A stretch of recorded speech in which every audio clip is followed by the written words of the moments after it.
فاعرفوا لهم فضلهم واتبعوهم على آثارهم وتمسكوا بما استطعتم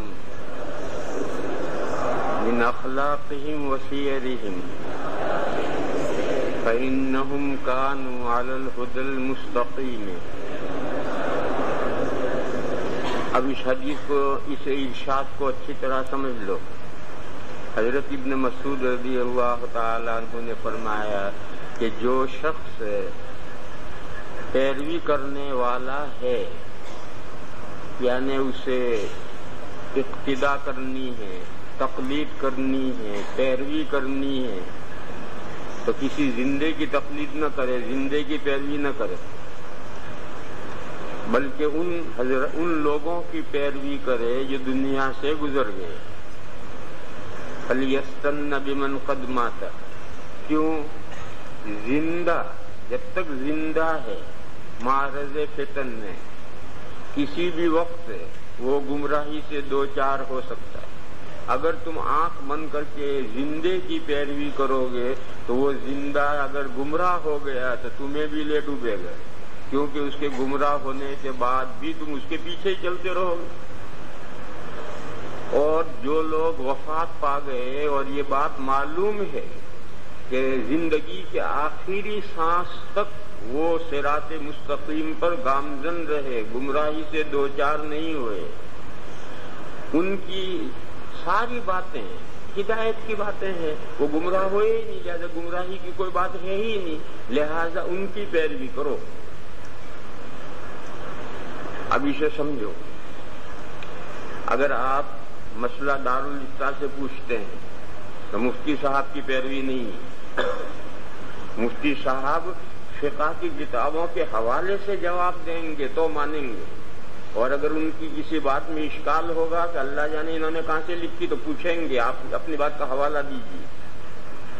جو مفتی صاحب دارالافتاء میں بیٹھے ہوئے ہیں ان کی کوئی پیروی نہیں. ان سے ہر آدمی پوچھتا ہے کہ قرآن و حدیث کی روشنی میں جواب دیجیے. لہذا یہ جو ہم زندہ سے پوچھتے ہیں، ظاہر ہے کہ مردے سے پوچھنے کہاں جائیں گے، اس کے لیے پوچھنا تو زندے سے ہی پڑے گا. لیکن وہ زندہ ان گزرے ہوئوں کی باتوں کا حوالہ دے کر کہے گا تو مانیں گے، زندے کی پیروی نہیں. زندے کی پیروی یہ ہے کہ ایک آدمی زندہ ہے، پیر جو کہے وہ صحیح ہے، چاہے قرآن و حدیث کے مطابق ہو خلاف ہو. ایسی اندھی پیروی کرنے والا ہو سکتا پیر گمراہ ہو جائے اور لے ڈوبے. اور جو حضرات دنیا سے گزر گئے انہوں نے جو باتیں کہی ہیں قرآن سے حدیث سے سمجھ کر جو باتیں کہی ہیں اور جو باتیں کتابوں میں لکھ دی گئی ہیں ان کی پیروی کرو. اور ان باتوں کے لیے زندے سے پوچھو، جو بڑا عالم ہے ان سے پوچھو. فاسألوا اہل الذکر ان کنتم لا تعلمون. لیکن یہ جو زندہ سے پوچھ رہے ہیں زندے کی پیروی نہیں کر رہے. یہ قرآن و حدیث کے مطابق بتائے گا پیروی کریں گے، قرآن و حدیث کے مطابق نہیں بتائے گا پیروی نہیں کریں گے. اسی مضمون کو قرآن کریم میں بیان کیا گیا ہے کہ عباد الرحمن کی شان یہ ہے کہ اگر ان کو اللہ کی آیتوں سے نصیحت کی جائے تو وہ اندھے بہرے ہو کر ان آیتوں پر نہیں گرتے، بلکہ سوچتے ہیں کہ جس کو آیت سے یا جس حدیث سے مضمون بیان کر رہا ہے اس آیت کا یہ مطلب ہے بھی یا نہیں، اس حدیث سے یہ مطلب نکلتا بھی یا نہیں نکلتا. اندھا دھن اندھا بن کر کے، کیونکہ گمراہ فرقے بھی تو قرآن کی آیتیں استعمال کرتے ہیں، گمراہ فرقے بھی تو حدیثیں استعمال کرتے ہیں. لہذا حدیث کے نام پر جو بھی کہہ دے، قرآن کے نام پر جو بھی کہہ دے مان لیں، یہ بھی اندھی پیروی ہے. اور ایسی اندھی پیروی کرنے والے بھی گمراہی میں پڑ جاتے ہیں. لہذا جو وہ حوالہ دے اس حوالے کو بھی اللہ وجہ البصیرت سوچو. یہ جو حوالہ دے رہا ہے یہ حوالہ بھی صحیح ہے یا نہیں ہے، اور اس حوالے کا یہ مطلب نکلتا ہے یا نہیں نکلتا. بہرحال یہ جملہ بہت قیمتی ضابطہ ہے. من کان مستنن فلیستن بمن قد مات فإن الحی لا تؤمن علیہ الفتنۃ. مگر اس ضابطے سے حضرات صحابہ مستثنا ہے. آگے جو کلام ہے یہ صحابہ کا استثناء ہے، مگر انداز کلام متقدمین والا ہے اور لوگ اسے سمجھتے نہیں. عام طور پر حضرت ابن مسعود کے اس ارشاد کو نہیں سمجھا گیا ہے، اس لیے اسے سمجھو. آگے استثناء ہے کہ اس ضابطے سے صحابہ مستثنا ہے. فرمایا کہ اولئک اصحاب محمد صلی اللہ علیہ وسلم، یہ اشارہ ہے ان صحابہ کی طرف جو حضرت ابن مسعود کے اس ارشاد کے وقت زندہ ہے، کہ زندہ صحابہ ہیں، ان کی طرف اشارہ ہے۔ اولئک اصحاب محمد صلی اللہ تعالی علیہ وسلم افضل هذه الامہ۔ ایک تو خوبی ان کی یہ ہے، سبھی مانتے افضل هذه الامہ، صحابہ حضور کی امت میں افضل طبقہ ہے، بہترین حضرات ہیں، یہ اجماعی مسئلہ ہے۔ کانوا افضل هذه الامہ ابرھا قلوبا، امت میں سب سے زیادہ نیک دل ہے۔ ابر اس میں تبدیل ہے، بر معنی نیکی، اس سے ابر اس میں تبدیل ہے، امت میں سب سے زیادہ نیک دل ہے۔ اعمقھا علما، علم میں پوری امت میں علم کے اعتبار سے سب سے زیادہ گہرے ہیں۔ اقلھا تکلفا، ساری امت میں بناوٹ کرنے میں یہ سب سے زیادہ کم ہے، یعنی ہے ہی نہیں۔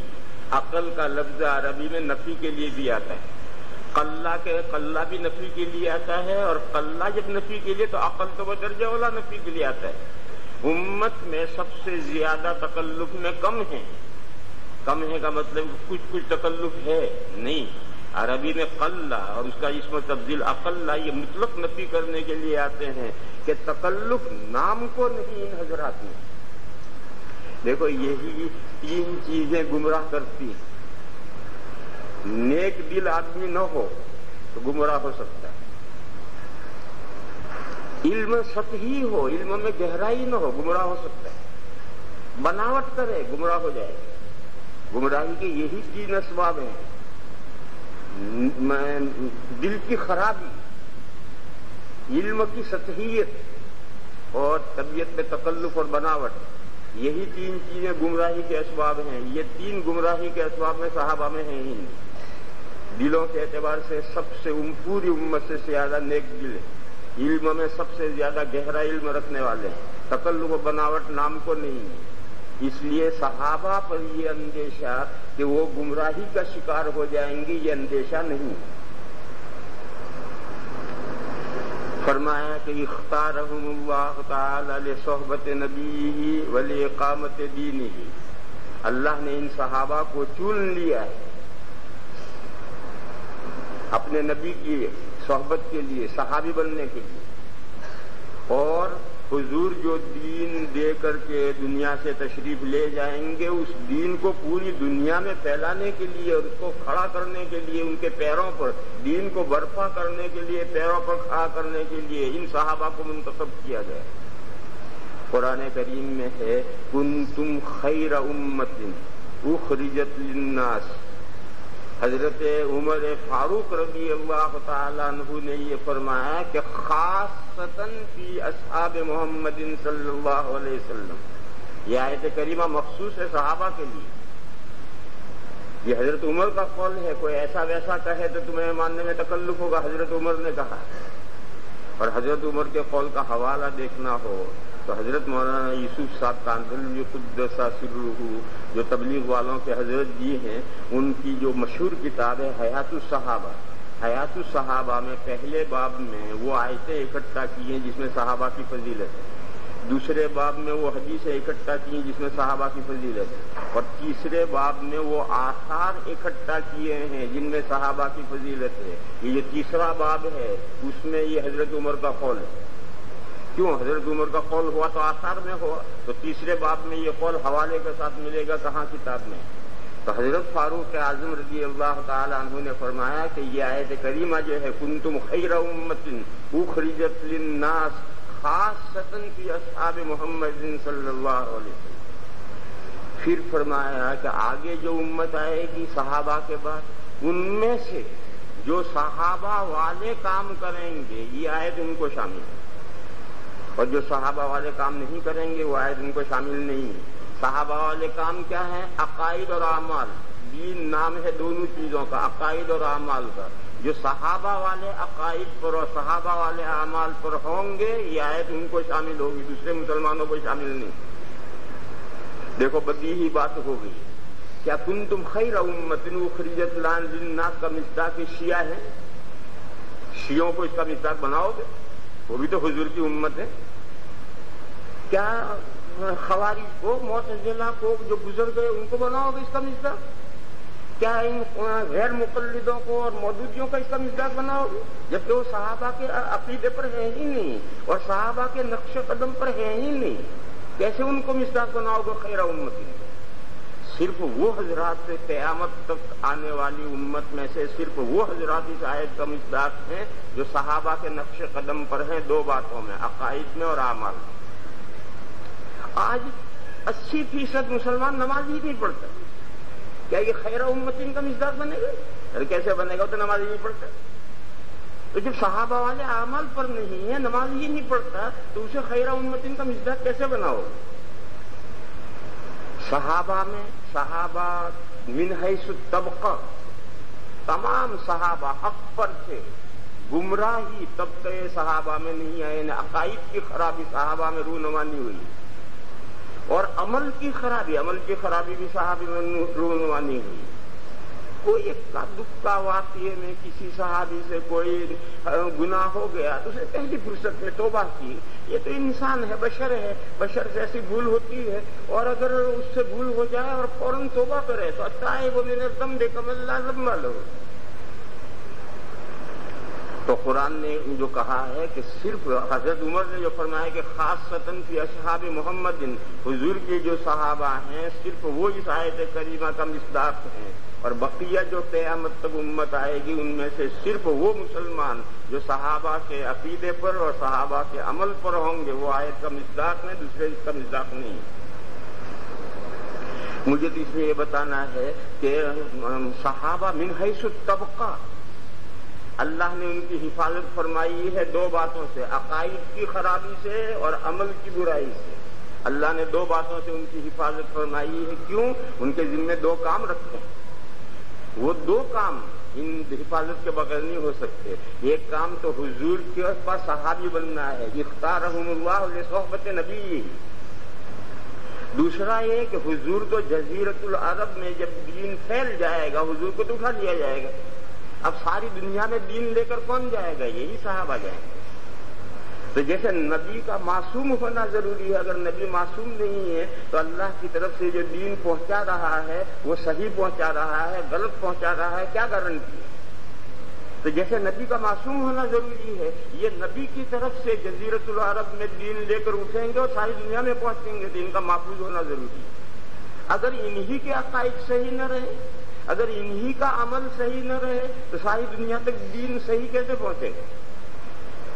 تو فرمایا کہ اختارہم اللہ تعالی لصحبت نبیہ ولاقامت دینہ فاعرفوا لہم فضلہم. لہذا صحابہ کی بزرگی صحابہ کے بارے میں یہ مت سمجھو کہ وہ بھی ہمارے جیسے انسان تھے، ہم رجال ونحن رجال. ان کے بھی دو کان تھے، ہمارے بھی دو کان ہیں. ان کی بھی دو آنکھیں تھی، ہماری بھی دو آنکھیں ہیں. وہ بھی دو ٹانگوں سے چلتے تھے، ہم بھی 11 نمبر کی سائیکل سے چلتے ہیں. ایسا مت سمجھو.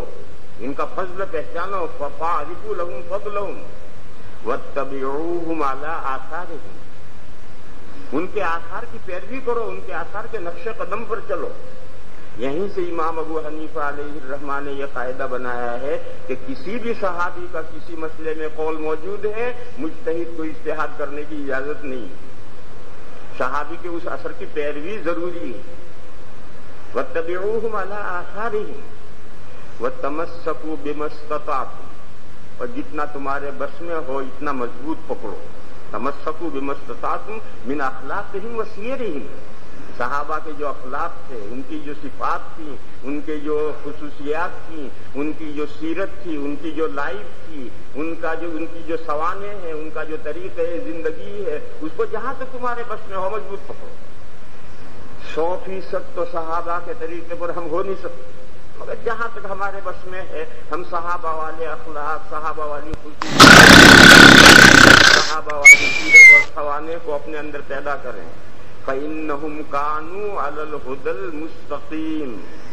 اس لیے کہ وہ حضرات سیدھی ہدایت پر تھے، دین کے سیدھے راستے پر تھے، لہذا ان کی جو صفات ہیں، ان کے جو اخلاق ہیں، ان کی جو سوانح ہیں، ان کی جو لائف ہے، ان کی جو زندگی ہے، ایک ایک چیز نمونہ ہے۔ یہ ہے اس کا مطلب، بات اس کو اچھی طرح سمجھو۔ اور یہ استثناء کیا ہے کہ قاعدہ اگرچہ یہ ہے مگر اس قاعدے سے صحابہ مستثنیٰ ہے، زندہ صحابی کی پیروی بھی کی جائے گی۔ ایک حدیث میں جو متعدد طرق سے مروی ہے اور ہر سند میں کچھ نہ کچھ کلام ہے، لیکن جب متعدد طرق اکٹھا ہو جاتے ہیں تو قوت پیدا ہو جاتی ہے۔ مشہور حدیث ہے کہ اصحاب النجوم بِأَيِّهِ مُقْتَدَيْتُمْ اهْتَدَيْتُمْ، میرے صحابہ کی مثال آسمان کے ستاروں جیسی ہے۔ لوگوں نے قطب ستارے کو متعین کر رکھا ہے حسابات کے لیے، جہتیں معلوم کرنے کے لیے، باقی قطب ستارے پر کوئی سرخاب کا پر نہیں لگ رہا، بلکہ جتنے ثوابت ہیں آسمان میں، جتنے ثوابت ہیں آپ کسی کو بھی معیار بنا سکتے ہیں۔ یہ تو لوگوں نے قطب ستارے کو متعین کر لیا کسی وجہ سے، باقی کوئی قطب ستارے میں سرخاب کا پر نہیں لگ رہا، جتنے ثوابت ہیں ہر ستارہ قطب ستارے کا کام کرتا ہے۔ تو فرمایا کہ اصحاب النجوم بِأَيِّهِ مُقْتَدَيْتُمْ اهْتَدَيْتُمْ۔ تو اب یہ اصحاب النجوم جو ہے وہ زندگی میں یا مرنے کے بعد ہے؟ سوچو، زندگی میں یا مرنے کے بعد ہے؟ زندگی میں۔ اور زندگی میں تو قاعدہ یہ ہے کہ من کان مستنا فلیستن بمن قد مات، اور حضور تو صحابہ کی پیروی کرنے کے لیے کہہ رہے ہیں، لا محالہ ان کا استثناء کرنا پڑے گا اس قاعدے۔ حضرت ابن مسعود رضی اللہ تعالیٰ عنہ نے وہی استثناء کر کے بتایا، اور استثناء کر کے بتانے کے ساتھ بہت ساری باتیں بتائی۔ سب سے پہلے تو یہ بتائی کہ گمراہی کے 3 سوراخ ہیں جہاں سے گمراہی آتی ہے، یہ تینوں سوراخ صحابہ میں نہیں تھے۔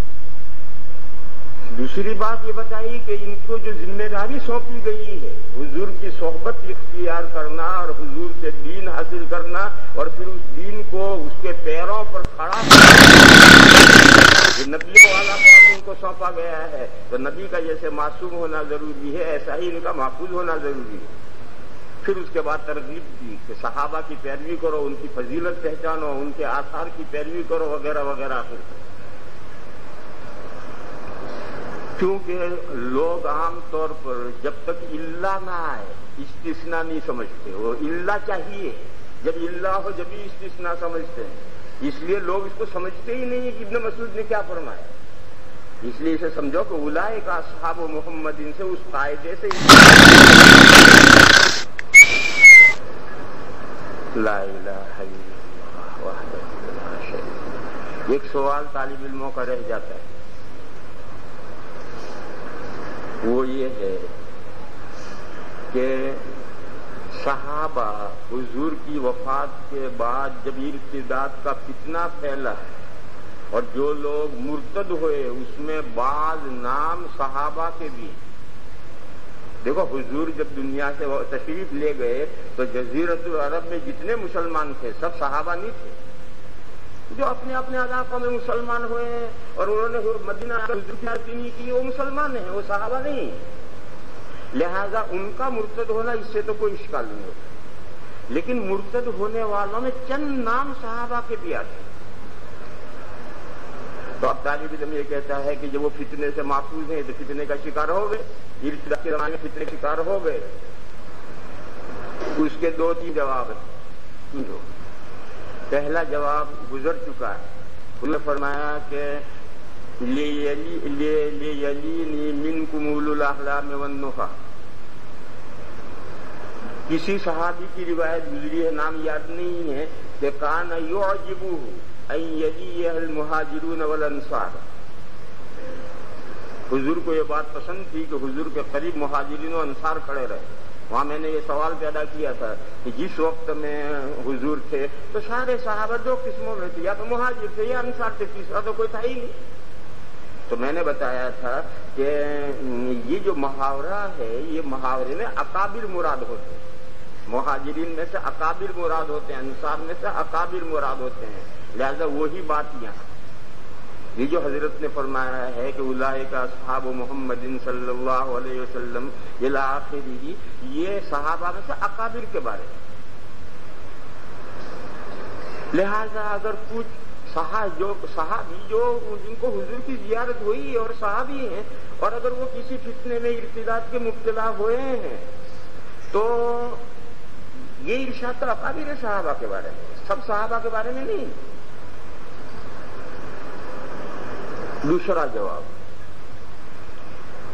ایک قاعدہ سنو، بڑا جس کی بڑائی مان لی گئی اس کے بارے میں اگر کوئی روایت آئے گی ایسی کہ جو اس کے اوپر جرح ہوتی ہو تو اس کو سند اور تحقیق کے بغیر نہیں مانے، یہ طے شدہ قاعدہ ہے۔ جیسے کہ اکابر امت ہیں، ائمہ مجتہدین، ہر مجتہد کے بارے میں آپ کو قابل اعتراض باتیں تاریخ میں ملیں گی، رجال کی کتابوں میں ملیں گی، امام ابو حنیفہ کے بارے میں ملیں گی، امام مالک کے بارے میں ملیں گی، امام شافعی کے بارے میں ملیں گی، امام احمد کے بارے میں، سب کے بارے میں ملیں گے۔ بلکہ لوگوں نے ان بزرگوں کی فضیلت میں بھی حدیثیں گھڑی ہے اور لوگوں نے ان بزرگوں کی برائی میں بھی حدیثیں گھڑی ہے۔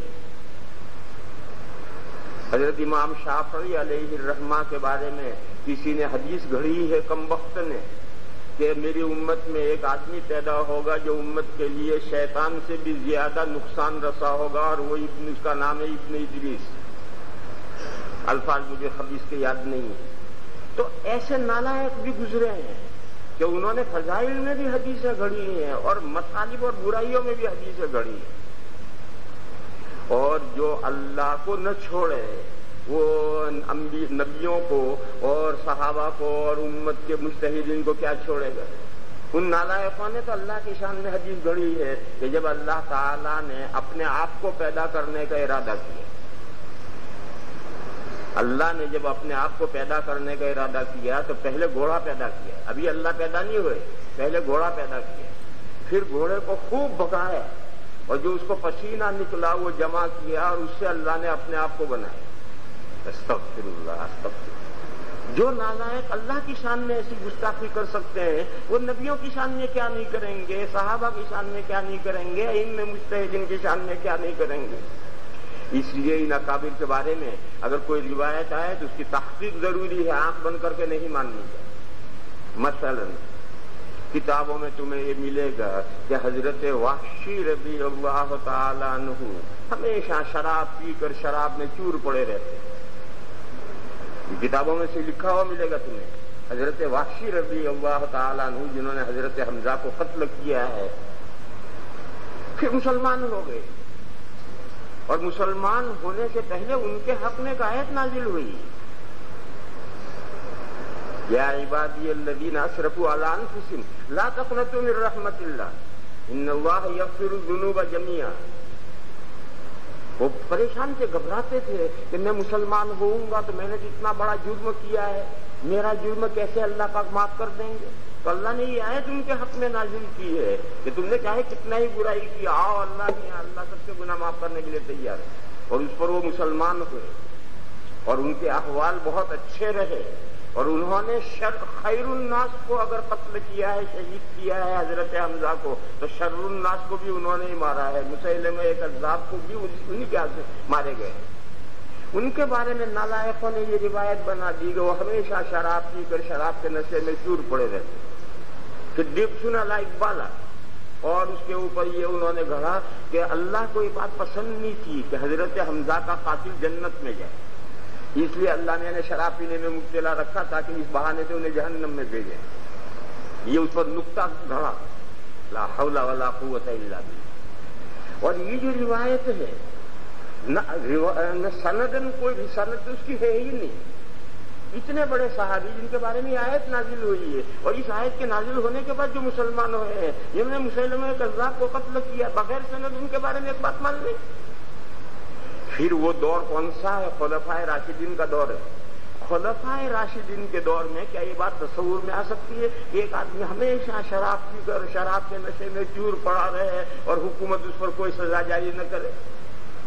آج تو ایسا ہو سکتا ہے، لیکن خلفائے راشدین کے دور میں ایسا آدمی یہ چپکے سے پی لے، ایسا تو ہو سکتا ہے، لیکن شراب پی کر ہمیشہ نشے میں چور پڑا رہے اور حکومت کوئی اس کو سزا نہ دے، کیسے ہو سکتا ہے؟ تو اس لیے روایتاً بھی یہ بات غلط ہے اور درایتاً بھی یہ بات عقل ماننے کے لیے تیار نہیں ہے. تو ایسے اکابر کے بارے میں اگر کوئی بات آتی ہے تو اس کی سند ضروری. تو فلاں تاریخ میں لکھا ہے، تاریخ میں تو اخباروں میں بہت سی باتیں جھوٹی لکھی رہتی ہیں. یہ تاریخ ہے اور اخبار ایک ہی درجے کے. اخباروں میں جو بات آئے گی وہ تحقیق طلب ہے، یہ تاریخوں میں جو بات ہے وہ تحقیق طلب ہے. لہذا دوسرا جواب یہ ہے کہ جو نام آتے ہیں کہ فلاں صحابی مرتد ہو گئے تھے، فلاں صحابی مرتد ہو گئے، وہ تحقیق طلب ہے. اللہ جانے یہ صحیح بھی ہے یا جھوٹا اڑایا ہے ان کے بارے میں کسی نے. اور تحقیق کرنے بیٹھو گے تو پہاڑ کھودو گے چڑیا نکلے گی، بات کی حقیقت کچھ نہیں نکلے گی. یہ دوسرا جواب ہے. تیسرا جواب یہ ہے کہ چلو مان لو، فرض کر لو کہ چند نام ہیں صحابہ کے جو ارتداد کے زمانے میں مرتد ہوئے تھے. کیا کوئی ایسا صحابی جو ارتداد کے زمانے میں مرتد ہوا ہو، وہ ارتداد پر مارا گیا ہو یا وفات پائی ہو؟ ایسا کوئی ہے؟ ایسا کوئی نہیں. جتنے نام آتے ہیں ان کے بارے میں یہ صراحت ہے کہ بعد میں وہ اسلام کی طرف لوٹ آئے. تو یہ بھی ایک گناہ ہے. اور التائب من الذنب کمن لا ذنب لہ. اور حافظ ابن حجر نے نخبے میں مسئلہ چھیڑا ہے کہ ایک مرتبہ آدمی صحابی بن گیا، پھر ارتداد اگر متخلل ہو جائے اور پھر مسلمان ہو جائے تو صحابیت اس کی باقی رہے گی یا ختم ہوگی؟ پھر اثر نو حضور کی زیارت کرنی ہوگی یا نہیں ہوگی؟ مسئلہ تو بھی اختلافی. لہذا جتنے نام آتے ہیں اگر وہ یہ صورت پیش آئی تو انہوں نے اسے توبہ کر لی ہے، اسلام میں واپس آئے ہیں. جیسے التائب من الذنب کمن لا ذنب لہ. یہ چند جواب ہے. پہلا جواب یہ ہے کہ حضرت ابن مسعود نے جو بات فرمائی اولئک اصحاب محمد، یہ اکابر کے بارے میں فرمائی، جیسا کہ اس حدیث میں یلیہ المہاجرون والانصار سے مراد اکابر. دوسرا یہ کہ پہلے تحقیق کرو کہ جو نام صحابہ کے آتے ہیں وہ صحیح بھی ہیں یا نہیں. تیسرا یہ ہے کہ پھر وہ اسلام کے لیے لوٹ آئے تو ان کا گناہ ختم ہو گیا. چوتھا جواب، حضور کے بعد جو ارتداد پھیلا تھا وہ دو قسم کا ارتداد پھیلا تھا. فرق کرو ان میں. حضور کے روایتوں میں مطلق لفظ بول دیا جاتا ہے، وہ دو قسم کا ارتداد تھا. ایک تو ارتداد یہ تھا کہ کچھ نئے جھوٹے نبیوں نے نبوت کا دعویٰ کیا، جیسے مسیلمہ کذاب، اسود انسی، سجا ایک عورت تھی، اور ان کی نبوت پر ایمان لا کر ان کے ساتھ ہو گئے. یہ تو کافر ہے. جیسے قادیانی کی نبوت پر ایمان لا کر جو قادیانی بنتے ہیں وہ کافر ہے، مرتد ہے. اور ایک بہت بڑا طبقہ وہ تھا جو یہ کہتا تھا کہ حضور کے زمانے میں ہم زکوٰۃ مدینے بھیجتے تھے، اب ہم مدینہ زکوٰۃ نہیں بھیجیں گے، اپنی زکوٰتیں اپنے قبیلے میں خود ہی بانٹیں گے. حضور کو تو ہماری زکوٰتیں لینے کا حق تھا، ابو بکر کو ہماری زکوٰتیں لینے کا حق نہیں. ان کا صرف اتنا اختلاف تھا. یہ بھی مرتد